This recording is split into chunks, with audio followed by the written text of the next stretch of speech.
ce soir, on m'a demandé de parler de pourquoi lutter pour le socialisme. Bien, il faut comprendre que toute notre société, elle est fondée sur un système socio-économique bien particulier qu'on appelle le capitalisme.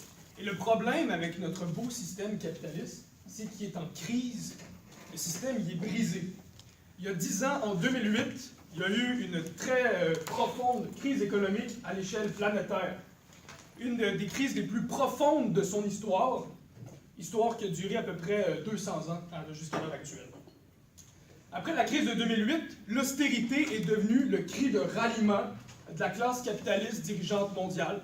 Donc, les États nationaux et les bourgeoisies nationales ont tenté de faire payer la crise aux travailleurs-travailleuses à coup de coupures dans les conditions de travail, à coup de mesures d'austérité, à coup de privatisation des services publics. Et ces mesures d'austérité ont été précédées d'immenses cadeaux aux banques sous forme de plans de sauvetage. Et qu'est-ce qui a été accompli depuis 10 ans? Donc, quelques chiffres ici intéressants.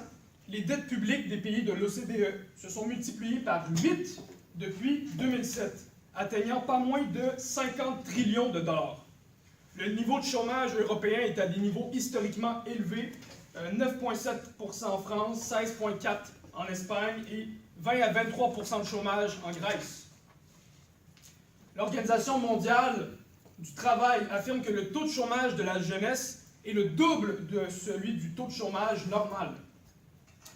Si on regarde aux États-Unis, la dette de carte de crédit du consommateur elle s'élève maintenant à 1 billion de dollars, ce qui est équivalent aux prêts étudiants. Au Canada, la dette des ménages est maintenant de 168%. Ça veut dire que chaque fois qu'un ménage, une famille reçoit 1 dollar, elle doit 1,68 $ aux banques. Et ce fardeau-là, il ne cesse d'augmenter. On peut regarder aussi la bulle immobilière qui n'a pas cessé de croître à Toronto, Vancouver, Victoria. Je suis allé regarder hier pour être sûr d'avoir des chiffres sharp. Donc, à Toronto, le prix moyen d'une maison détachée est à 1,3 million de dollars. Finalement, l'OCDE prévoit une croissance léthargique de 3% jusqu'en 2060. Ça veut dire une croissance extrêmement faible qui va être accompagnée d'austérité, de diminution dans les conditions de vie, de travail. Et il y a des générations entières qui vont ne connaître que cette austérité dans les années à venir. Finalement, on comprend que le système capitaliste ne s'est pas du tout remis de la crise de 2008. Mais on sait aussi que le système capitaliste, depuis le début, depuis sa naissance il y a 200 ans, entre périodiquement en crise. À toutes les 8 ou 10 ans, on va avoir des cycles de boom et de récession, comme ça, des crises cycliques. Et ça, c'est un peu comme le poumon du système capitaliste. Et ces crises-là, ces crises cycliques, c'est pas quelque chose qui est très dommageable pour les grands capitalistes, c'est-à-dire les grands propriétaires d'entreprises, de multinationales, les grands banquiers. Dans ces crises-là, c'est surtout les travailleurs-travailleuses qui sont affectés, qui se font mettre à la rue, qui se font couper dans leur salaire. Et il y a aussi les petits propriétaires d'entreprises qui ne sont pas capables de rester compétitifs pendant ces moments de crise et qui finissent par faire faillite et être rachetés par des plus gros, ce qui amène la croissance des monopoles. Et donc, si le capitalisme entre en crise cyclique à peu près tous les 8 ou 10 ans, et que la dernière grande crise était en 2008, c'est donc qu'on est dû pour une prochaine crise. Et ça, ce n'est pas les marxistes qui le disent. Des économistes libéraux très réputés ont vraiment la chienne de la prochaine récession mondiale qui va se pointer à l'horizon. Il faut comprendre aussi qu'entre 2008 et maintenant, il n'y a pas vraiment eu de boom. Il n'y a pas eu de reprise. La pauvreté et la misère ne sont faites qu'accumuler au fil des 10 dernières années pour les couches les plus pauvres de la population.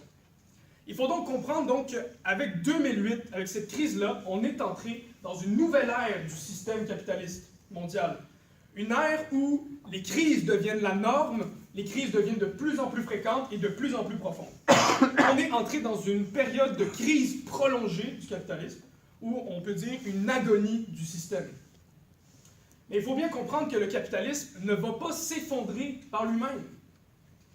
Dans le pire des cas, si la crise devient encore plus profonde, c'est possible que le capitalisme adopte des nouveaux visages, des visages plus autoritaires, peut-être même du fascisme ou des éléments politiques de cette manière-là, de ce type-là. Donc des formes autoritaires qui vont permettre de sortir le capitalisme de sa crise, comme le nazisme et le fascisme avaient permis au capitalisme de sortir de sa crise dans les années 30. Et donc, si on veut se débarrasser de ce système capitaliste qui est mourant, il n'y a qu'une seule solution. Il faut le mettre à terre, le mettre aux poubelles et instaurer une nouvelle société, la société socialiste. C'est comme ça que je commence.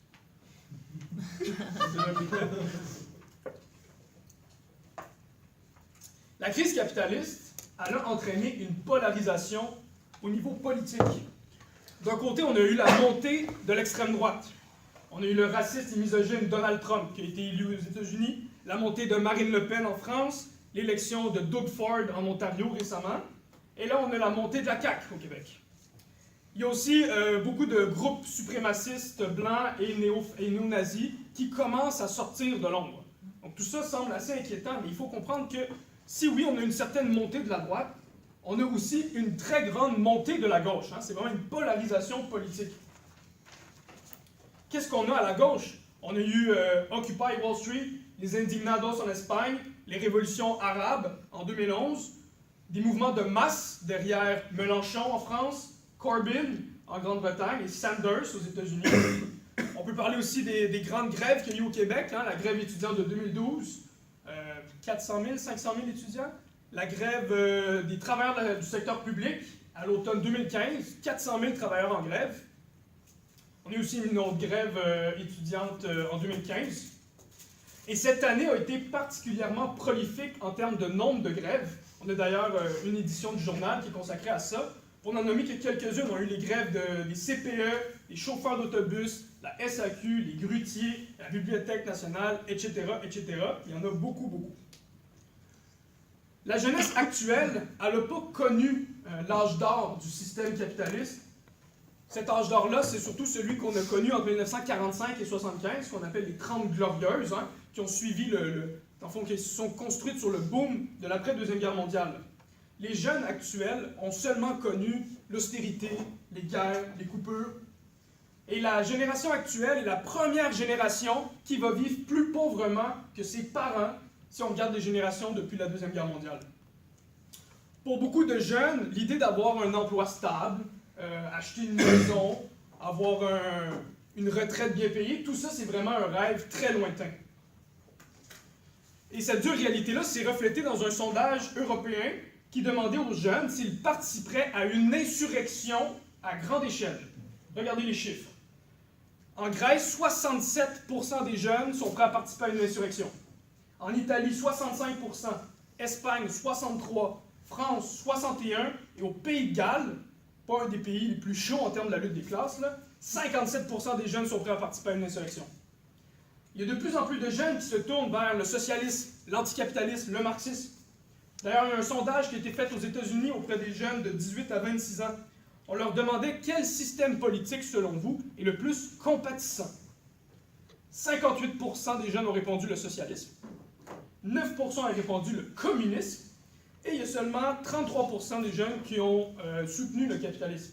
C'est donc il y a aussi donc 66% des répondants qui ont dit que les entreprises américaines représentent tout ce qu'il y a de plus mauvais aux États-Unis. C'est quand même intéressant ce sondage-là.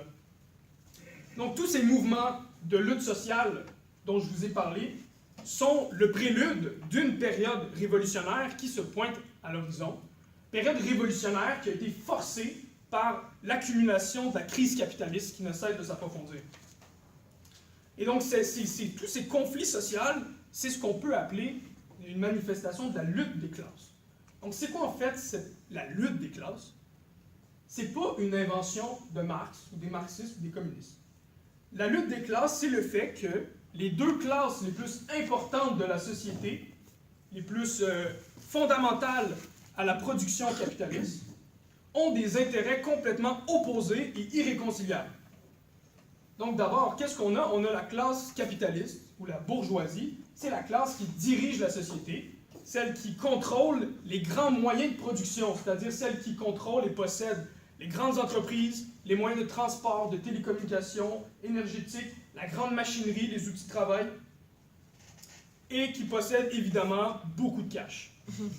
Et il y a aussi l'autre classe qui représente maintenant 99% de la population, la classe salariée, c'est les travailleuses salariés qui ne possèdent pas d'entreprise, qui ne possèdent pas de moyens de production, de capital ou d'immenses fortunes, et qui ont seulement, qu'est-ce qu'on a, hein? Une force de travail, notre capacité d'aller travailler tous les jours, qu'on vend à un patron en échange d'un salaire pour être capable de survivre. Ça, c'est les deux classes qui sont les plus importantes dans le système actuel pour faire rouler la production de marchandises. Donc, et la lutte des classes, c'est justement le fait qu'il y a un conflit d'intérêts entre ces deux classes-là. Chaque fois que les travailleurs veulent augmenter leurs conditions de vie, leurs conditions de salaire, les capitalistes considèrent que ce sont des attaques sur leurs profits. Et chaque fois que les capitalistes veulent augmenter leurs profits, ils doivent couper dans les salaires ou mettre des travailleurs à la porte. Et cette lutte des classes, elle n'est pas toujours présente, hein, sinon on serait toujours en révolution. Ça ne marche pas comme ça. La lutte des classes existe d'abord à l'état latente. Hein? On a l'impression qu'il y a une genre de paix sociale. OK, on ne fait pas de grève, on ne bouge pas trop. Mais parfois, dans certains moments, les travailleurs commencent à entrer en lutte, et là, la lutte de classe devient plus manifeste. On a des manifestations, on a des grèves, des débrayages, des choses comme ça. Et la lutte des classes peut aussi s'intensifier jusqu'à atteindre un certain point où on va avoir des insurrections et des révolutions. Et au 20e siècle, des révolutions, on a eu beaucoup, je n'ai pas les chiffres exacts, entre 30 et 50, je dirais. Mais il ne faut pas oublier aussi les autres classes sociales. Hein? Il n'y a pas juste deux classes dans la société capitaliste. Il y a des classes intermédiaires qui se situent entre les capitalistes et les salariés. On peut penser aux propriétaires de petites entreprises, des dépanneurs, des bars, des choses comme ça, des PME, 10, 20, 30 employés. On peut parler aussi des travailleurs autonomes qui sont tout seuls ou qui emploient peut-être une personne ou deux. Et ces gens-là sont complètement pressurisés par le marché, pressurisés par les grands capitalistes qui possèdent les grandes entreprises. Et ces gens-là, ils sont pas capables ces petits propriétaires ne sont pas capables de rester rentables. Hein, pour être rentable, pour être capable de produire en masse, cheap, ben, il faut déjà avoir beaucoup d'argent et des moyens de production développés. Mais les petits propriétaires, justement, n'ont pas cette capacité-là. Certains vont être capables de se creuser une part dans le marché, de grossir, éventuellement devenir des grands capitalistes. Mais la plupart, en fait, soit vont faire faillite, ou bien vont être rachetés par des plus gros capitalistes. Et donc, ces classes intermédiaires entre les capitalistes et les travailleurs salariés risquent à tout moment de retomber eux-mêmes comme des salariés et de perdre leur entreprise. Donc, ce phénomène-là que je décris, ça découle du fait que le capitalisme se fonde sur le libre marché. Okay? Le libre marché, ça veut dire que les entreprises capitalistes sont en compétition les unes avec les autres.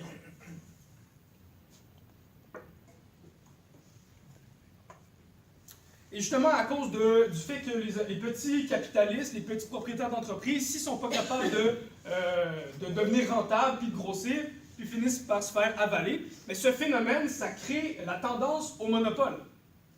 Les grandes entreprises vont racheter les plus petites et grossir. Il y a un schéma qui circule sur Internet, malheureusement je ne l'ai pas avec moi, qui montre comment, dans l'agroalimentaire, il y a peut-être 5, 10 compagnies qui possèdent en fait la totalité des entreprises de l'agroalimentaire. Là, on se dit, ah, c'est tellement le fun le capitalisme, il y a plein de variétés, il y a genre 8 sortes de ketchup, wow, c'est malade. Mais en réalité, c'est 2 compagnies là, qui possèdent tout ça. Okay? Faut le comprendre. Et la contradiction de ça, c'est qu'on a un libre marché qui engendre constamment les monopoles. Le monopole, c'est le contraire du libre marché. Mais c'est justement ça le capitaliste. Le capitaliste, il s'en fout qu'il soit contradictoire. Le libre marché engendre constamment ces monopoles-là, et il y a des capitalistes qui s'enrichissent de plus en plus. Selon une récente étude de Oxfam, les 8 personnes les plus riches de la planète possèdent autant que les 50% les plus pauvres. Il y a 3,5 milliards d'adultes, donc qui comptent pour 70% de la population en âge de travailler, qui possèdent collectivement 2,7% de la richesse mondiale. C'est ça la concentration des richesses. Au Canada, les 2 hommes d'affaires milliardaires, Thomson et Weston, donc 2 là, ils possèdent ensemble l'équivalent de la richesse de 30% des résidents les plus pauvres du Canada. En 2016, les 100 PDG de compagnies les mieux payées au Canada faisaient en moyenne par année 10,4 millions de dollars. Ça, là, ça représente 210 fois le salaire d'un travailleur qui gagne 50 000 par année. Déjà, 50 000 par année, ça commence à être beaucoup pour nous qui sommes vraiment pauvres.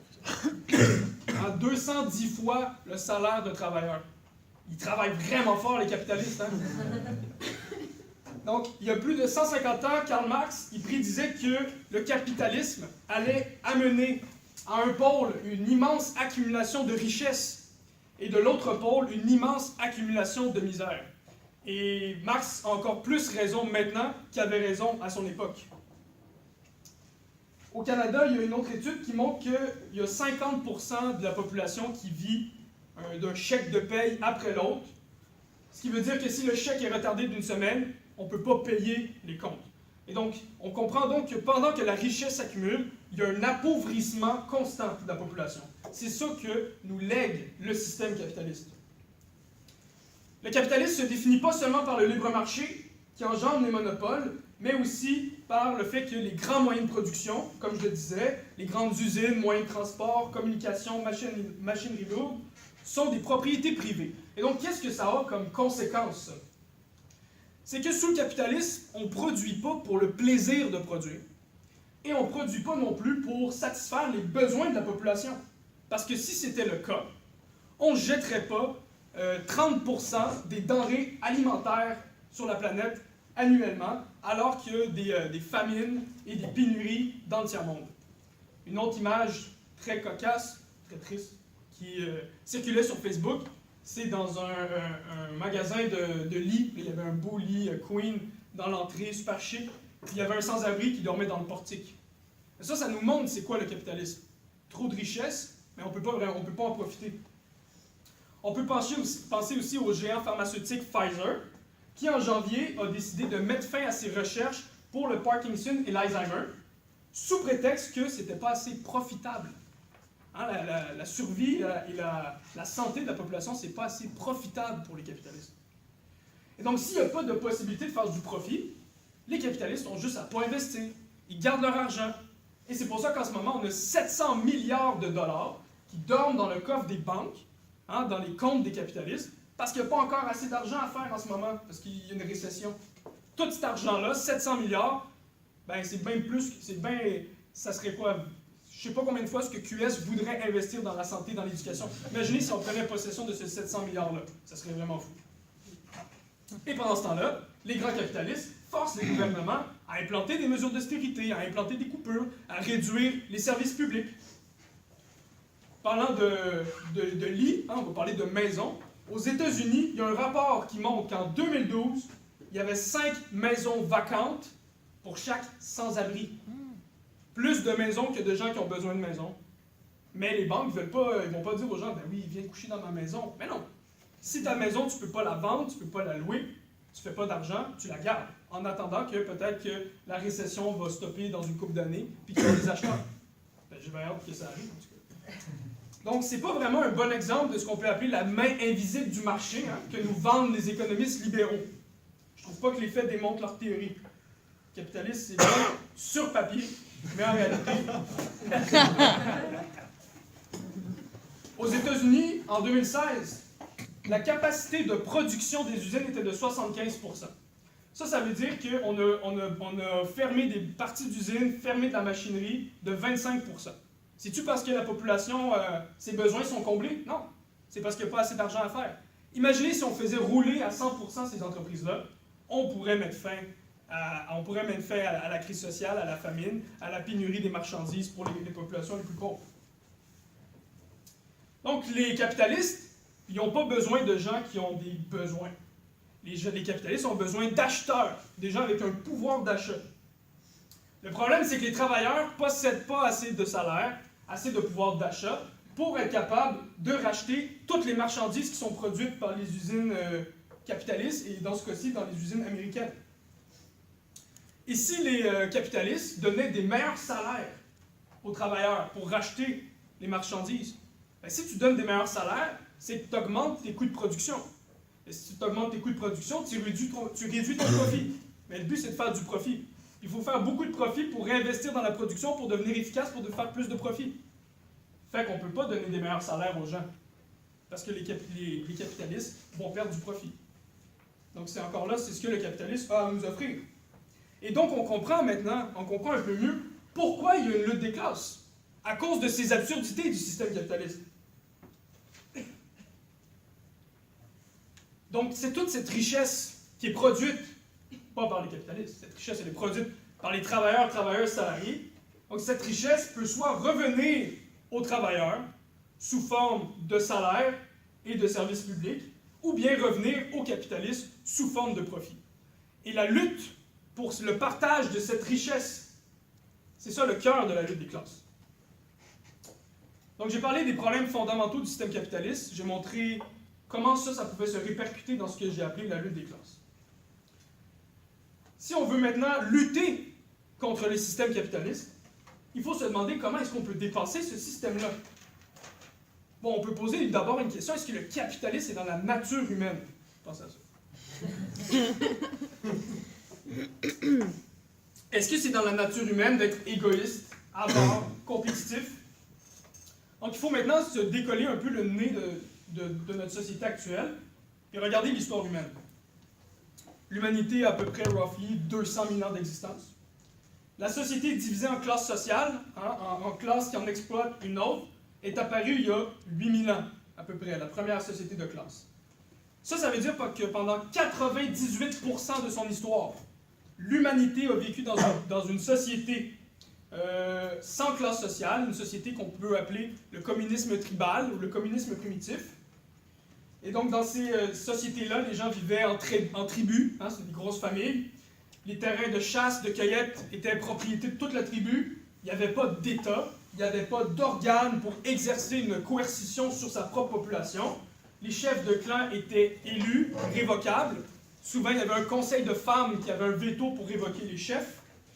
Les femmes s'occupaient de la cueillette et donc participaient à 75% de la production et de la subsistance de la tribu. Ce qui fait que les femmes avaient un immense pouvoir politique dans ces sociétés-là. Il y avait une relative égalité entre les hommes et les femmes. On a observé ces formes de communisme primitif chez beaucoup de populations, notamment les Autochtones d'Amérique, mais aussi des tribus en Afrique et en Océanie. Et on sait aussi que les peuples principaux qui ont fondé l'Occident ont aussi pratiqué le communisme primitif, notamment les Grecs, les Romains, les Celtes, les Germains.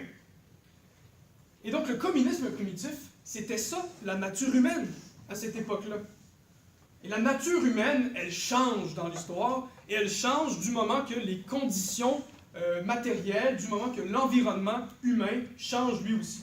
Et quand l'humanité est passée de la chasse et de la cueillette à l'élevage et à l'agriculture, ce qu'on a appelé la révolution néolithique, il y a à peu près 8000 ans, bien, les tribus sont devenues de plus en plus efficaces pour produire des surplus agraires. Les surplus devenaient de plus en plus fréquents. Et la création de ces surplus va créer les conditions pour l'apparition de la propriété privée. Donc, le bétail et la terre, au lieu de retourner dans la tribu à la mort des parents, ils vont devenir transmissibles de père en fils, tandis que la femme va être recluse au foyer. Et là, à ce moment-là, le communisme tribal va commencer à s'effriter. À travers les guerres de clans, on va avoir la possibilité maintenant d'accumuler des esclaves. Avant, ce n'était pas possible d'accumuler des esclaves parce qu'un esclave de plus, c'est une bouche de plus à nourrir et on n'a pas ce surplus-là. Mais du moment que le surplus agraire devient fréquent, à cause du développement de la productivité du travail, on peut maintenant se permettre d'avoir des esclaves. On peut maintenant produire plus que ce qu'il faut pour seulement se nourrir soi-même et sa famille. On a maintenant assez de denrées pour libérer une partie de la population du travail. Ça va être les chefs esclavagistes, les patriarches, mais on n'a pas assez de denrées pour libérer toute la population du travail. C'est pour ça qu'on a besoin des esclaves à cette époque-là. Et donc la société divisée en classes sociales, en classes qui en exploitent une autre, va apparaître progressivement dans l'histoire humaine. Donc dans l'Antiquité romaine et grecque, la société était fondée sur l'esclavage. Et les esclavagistes dominaient la société à travers leur État et leur armée qui maintenaient les esclaves au travail. Pendant le Moyen Âge, la société était divisée en seigneurs et en serfs, donc des paysans forcés de travailler sur la terre du seigneur et effectuer des corvées pour le seigneur. Au 14e siècle, en Angleterre, le capitalisme va commencer à émerger. Je vous le fais vite, hein, l'histoire humaine. Donc, les nouvelles générations de seigneurs, des grands propriétaires fonciers, avaient besoin des terres pour mettre des moutons, pour vendre la laine pour l'industrie de la laine qui était en montée. Et ces seigneurs-là voulaient maintenant faire beaucoup d'argent et ils ont exproprié en masse des centaines de milliers de paysans qui ont formé une masse de vagabonds dans les villes. Et pendant ce temps-là, on avait des immenses, des riches marchands financés par les monarques absolus qui sont allés piller les ressources en Amérique, notamment en Amérique, asservir les populations locales et vont ramener une somme astronomique d'argent et d'or qui vont investir dans la création des premières manufactures en Europe. Et là, on va pouvoir maintenant salarier toute cette masse de vagabonds qui ont été dépossédés de leurs terres. Et c'est là qu'on va voir apparaître la première classe ouvrière, donc des travailleurs salariés qui ne possèdent ni terre, ni outils de travail, mais qui possèdent seulement que leur force de travail. Et ces manufactures-là vont se transformer éventuellement en usines modernes à travers la révolution industrielle. Et donc le capitalisme émerge à travers ce douloureux processus qui a détruit des millions de vies. Marx nous dit que le capital émerge suivant le sang et la boue. Donc le capitalisme n'est pas éternel, il est historiquement situé. Le capitalisme n'est pas le reflet de la nature humaine parce qu'il s'est imposé par la violence en vue d'accroître l'exploitation des masses laborieuses.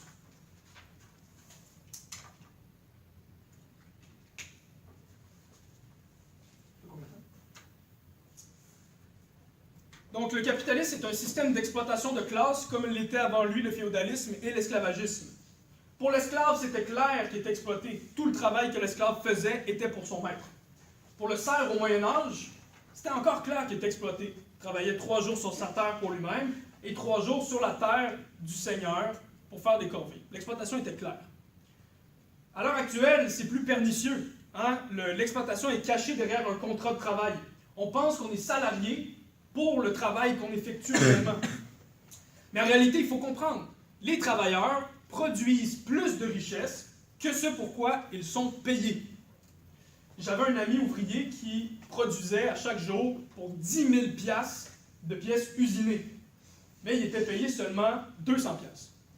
Donc là, il restait 9 800 piastres dans les poches du propriétaire d'entreprise, du capitaliste. Évidemment, il faut payer pour la location du local, l'entretien, le renouvellement des matières premières, etc. Mais il lui restait quand même des milliers et des milliers de dollars dans sa poche sous forme de profit. Et cette richesse-là, ben, c'est mon ami qui l'a produite. Elle est là, l'exploitation dans le salariat capitaliste. Le profit, c'est rien d'autre que du temps de travail qui a été volé aux travailleurs par le capitalisme. C'est du travail non payé de la classe ouvrière. Le capitalisme a permis de créer une immense richesse, et cette richesse, elle est possédée et contrôlée par une minorité de richissimes industriels et banquiers qui contrôlent le monde. Les socialistes expliquent que pour que la richesse puisse retourner dans la société, au lieu de financer la construction des piscines dans les manoirs dans le sud pour les capitalistes, dans les Barbades, tout ça, donc pour récupérer cette richesse-là, il faut que les travailleurs reprennent le contrôle de la richesse, reprennent le contrôle de la machinerie des entreprises. Il faut que les travailleurs exproprient leurs exploiteurs, qu'ils prennent le contrôle des milieux de travail, qu'on nationalise les piliers fondamentaux de l'économie, l'énergie, le transport, les ressources naturelles, les télécommunications. Et donc, en collectivisant ces grandes entreprises privées-là,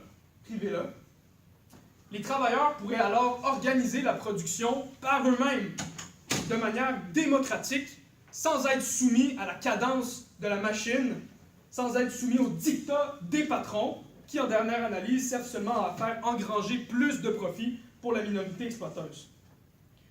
Toute cette richesse qui appartient à cette poignée de personnes pourrait être utilisée pour payer des services sociaux de qualité, un système de transport gratuit, accessible, réduire la semaine de travail, c'est important ça.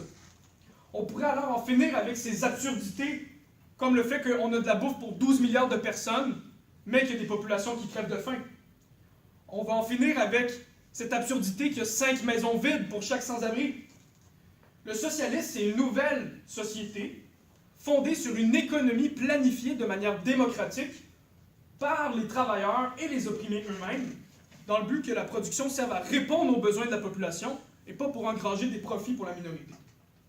Donc, abolir cette exploitation capitaliste, c'est ça qu'on appelle la révolution socialiste. La révolution socialiste, c'est une révolution qui est faite par les masses opprimées elles-mêmes, à travers leurs organes politiques de démocratie directe.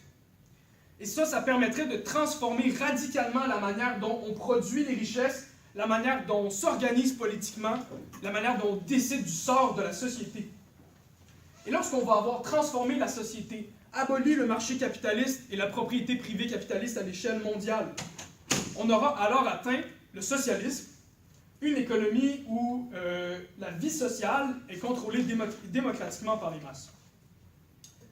La mécanisation du travail nous a déjà va nous permettre, dans le fond, de nous débarrasser de beaucoup de tâches ingrates qui sont reliées à la production de matériel, à l'entretien, tout ça. Et les humains sous le socialisme pourraient se consacrer à des tâches vraiment humaines, la science, l'art, la vie communautaire, éduquer les enfants, la politique, etc. Mais la société socialiste est capable d'aller encore plus loin que ça, tant la création d'une abondance de biens et de services, toujours dans le respect maximal de l'environnement. Et on pourrait alors atteindre un nouveau stade de développement, ce qu'on peut appeler la société communiste. Et donc, si le communisme finit par arriver un jour, on sera tellement efficace pour produire les denrées qu'on n'aura plus besoin de compter nos heures de travail, on n'aura plus besoin d'avoir un prix sur les denrées, on n'aura plus besoin d'argent. L'argent pourra disparaître, les salaires, tout ça, tous ces mécanismes du capitalisme qui vont subsister inévitablement dans cette première phase qu'on appelle le socialisme, où tous ces mécanismes-là, argent, salaire, prix, vont être nécessaires pour planifier la production sous le socialisme, mais éventuellement, ils vont pouvoir progressivement disparaître. Et cette révolution socialiste, cette transformation socialiste de la société doit absolument passer par une véritable démocratie des travailleurs. Donc, il faut se débarrasser du monstre qui est l'État capitaliste actuel, avec son armée oppressive qui défend les intérêts des capitalistes à l'étranger, avec sa bureaucratie parasitaire. La démocratie libérale, c'est une vraie farce. On vote aux 4 ans pour c'est quelle gang de politiciens représentant la bourgeoisie qui vont nous mater pendant les 4 prochaines années et qui vont décider à notre place comment ça fonctionne.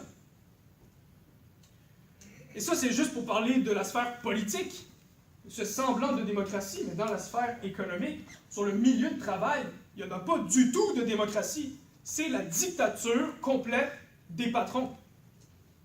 Une vraie démocratie, une démocratie socialiste, c'est donc non seulement une démocratie au niveau de la politique, mais aussi une démocratie sur les milieux de travail. Et pour arriver à cette démocratisation complète, il faut créer une nouvelle forme d'organisation politique, radicalement différente de tous les États qu'on a connus dans les sociétés de classe. Il faut que les travailleurs se dotent d'organes politiques démocratiques qui vont permettre de prendre par eux-mêmes les décisions dans la société et planifier l'économie. On a déjà des exemples de ce type d'organes politiques. On a les syndicats, quoique maintenant ils sont assez bureaucratisés, corrompus, mais ça peut changer.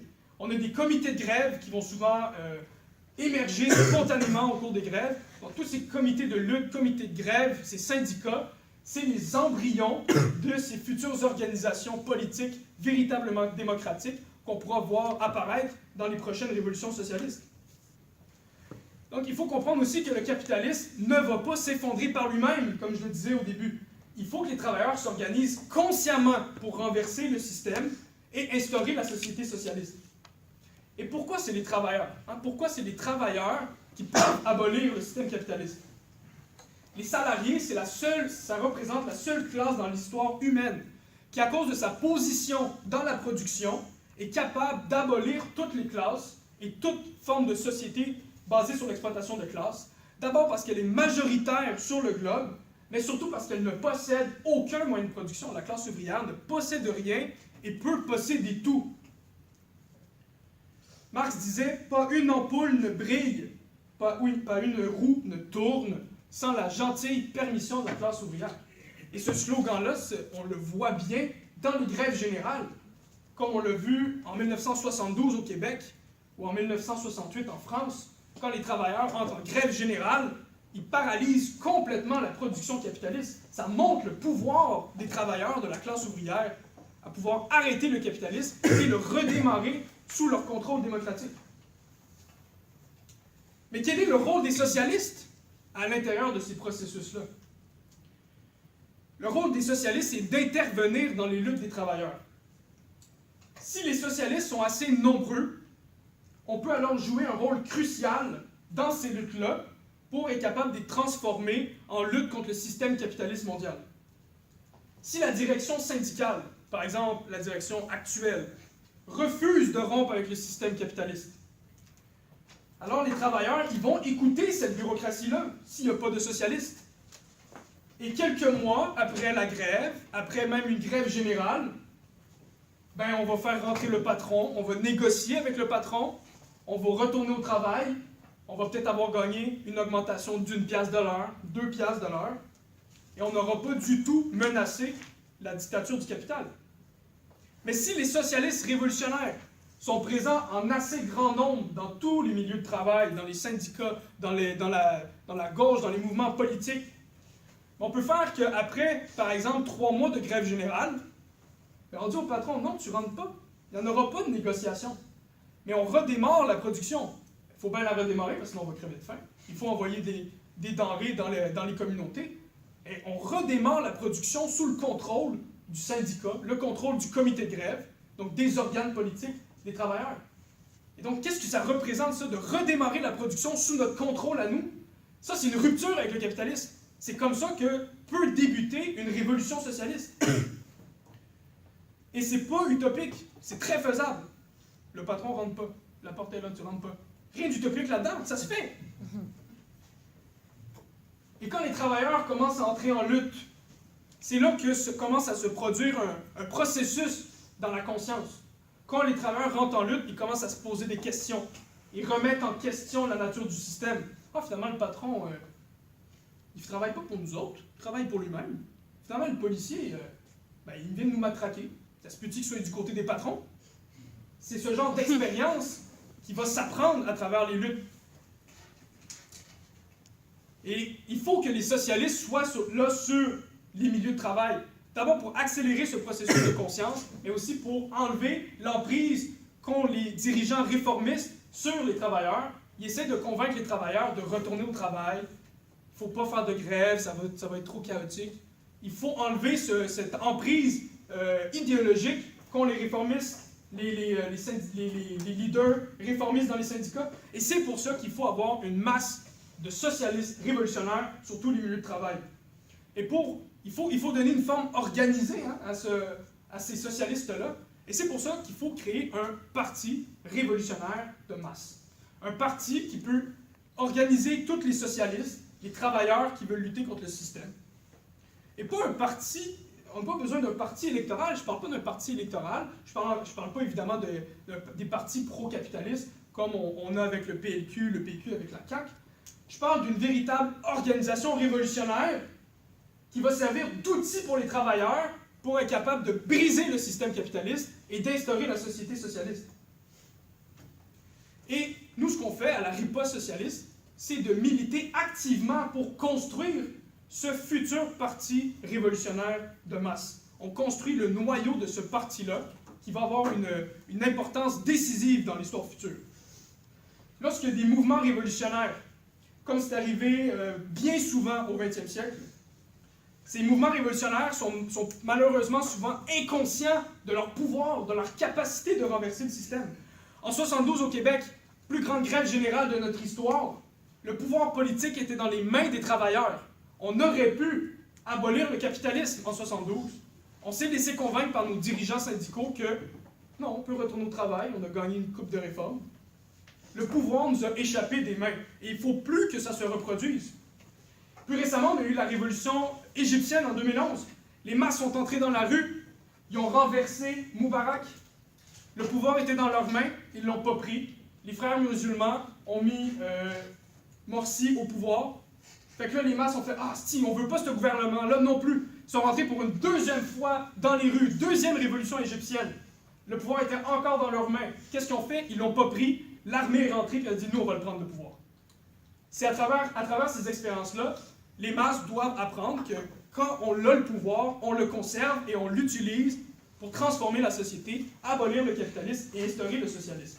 Et tôt ou tard, il va y avoir des mouvements d'envergure au Québec qui vont arriver. La question, c'est pas de savoir est-ce que le mouvement va arriver. Il va arriver, c'est sûr. La question, c'est est-ce qu'on va être préparé? Est-ce qu'on va être assez nombreux? Est-ce qu'on va avoir un parti socialiste assez grand, assez influent pour être capable de canaliser tous ces mouvements de lutte vers le renversement du système capitaliste? Construire ce parti révolutionnaire, c'est la tâche la plus urgente pour tous les anticapitalistes et les progressistes de notre société. Et aussi, la révolution socialiste, c'est pas juste une affaire pour le Québec, pour le Canada. C'est international. Le capitalisme, il est mondialisé et le socialisme doit être international. Et la révolution socialiste va commencer dans un pays, mais elle doit aussi se répandre et se terminer dans l'ensemble du globe. Et c'est d'ailleurs pour ça que nous, à la riposte socialiste, on fait partie d'une internationale, un peu comme la première internationale que Marx avait fondée, ou comme la troisième internationale que Lénine avait fondée. On fait partie de la tendance marxiste internationale, qui est présente dans 40 pays, justement pour être capable de participer au développement de la révolution à l'échelle mondiale. Donc, pour conclure, dans l'époque instable de la crise capitaliste dans laquelle on est entré depuis 2008, les conditions sont maintenant réunies pour que les travailleurs, travailleuses et les couches les plus opprimées de la société reprennent le contrôle des richesses qu'ils ont eux-mêmes créées, qu'on abolisse la société capitaliste fondée sur le profit d'une minorité et qu'on organise la transition vers la société socialiste qui va être véritablement au service des besoins de la population. Et c'est à nous de choisir. Est-ce qu'on va faire l'histoire ou est-ce qu'on va subir l'histoire? Et maintenant, il faut se mettre au travail.